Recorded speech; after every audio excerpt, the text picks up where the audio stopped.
Britain, the mother of parliaments, home of democracy, slipping into a police state in front of our eyes. When Rishi Sunak became Prime Minister, he inherited the ultra-repressive legislation brought in by Boris Johnson and Liz Truss. The Police Act, which redefined disruptive protest to include noise, and the Public Order Bill with its extraordinary draconian regulations. And some people might have hoped that our nice new photogenic Prime Minister might have made some changes to this legislation.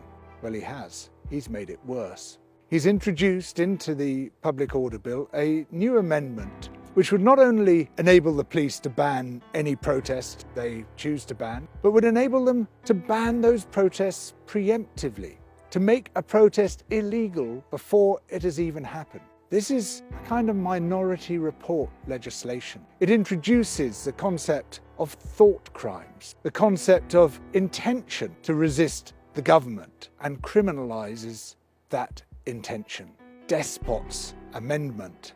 Rishi Sunak has also introduced anti-strike laws, which take industrial relations back about 100 years. What these anti-strike laws do is to enable the business secretary to impose minimum service levels on public sector and service sector workers. Interestingly, the bill doesn't specify what those minimum service levels are. And what that enables the business secretary to do then is to effectively ban all industrial action in the public sector and the service sector if they so choose. It's shutting down, in other words, the right to withdraw your labour. What makes this particularly ironic is that while setting minimum service levels which are intended to prevent strikes, she's setting no effective minimum service levels for the private companies that are supposed to deliver public services. That's why the rivers are full of shit. That's why hospitals are failing again and again. That's why private contractors, outsourced companies right across public services are failing to meet the basic demands which are made of them, because the government has failed to impose effective minimum service levels on them. It's only the workers who are regulated. The bosses are deregulated. So the great power the police have been granted is to act, well, pretty well however they wish, to exercise extrajudicial authority in determining who may protest and who may not, who may speak out and who may not. I don't think they're going to come for me. I've got too high a public profile. I could make too much fuss. It's the people without that profile, without my privileges, who they will pick off. You could, if you are considered to be promoting protest, find yourself on the wrong side of the law. The right to protest and the right to free speech is very closely allied, and the government is blurring the distinction even further by effectively removing both rights with one bill. Already we've seen journalists arrested at environmental protests, even though the police knew they were journalists, but they wanted to shut down coverage. And if, well, they got sued and had to pay out a few £1,000s later, that didn't seem to bother them. I think increasingly we're going to find the police using their arbitrary powers to stop reporting protests as well as to stop the protests themselves. Always they'll tell you it's to prevent disorder, it's to prevent disruption. But what exactly do they mean by preventing disorder? Well, they mean exactly the same as coercive and controlling powers have meant for centuries. The Native Americans had to be corralled into reservations while European people seized their lands to prevent disorder. The Kikuyu people in Kenya had to be corralled into concentration camps and tortured to death there in the 1950s to prevent disorder. The Public Order Bill, as its name suggests, is introduced to prevent disorder.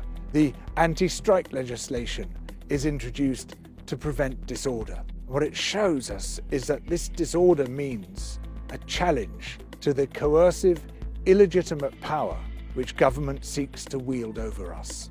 All the laws I'm talking about are police state legislation. They're the kind of laws you would expect to find in a totalitarian nation, or at least an extremely authoritarian one. You would think they had no place in a nation that claims to be a democracy. But democracy in this country has only ever been skin deep. It's a theatre of democracy, a pantomime of democracy.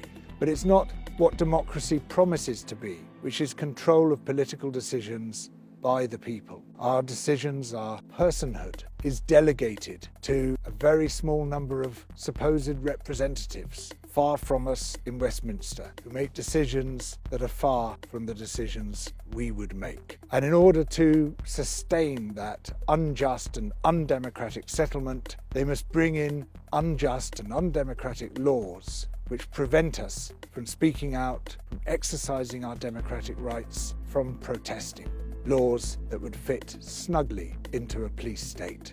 They're trying to lock this injustice into place. They're changing the electoral boundaries. They've introduced deliberate voter suppression legislation to try to prevent young people in particular from voting, because young people are less likely to vote Conservative.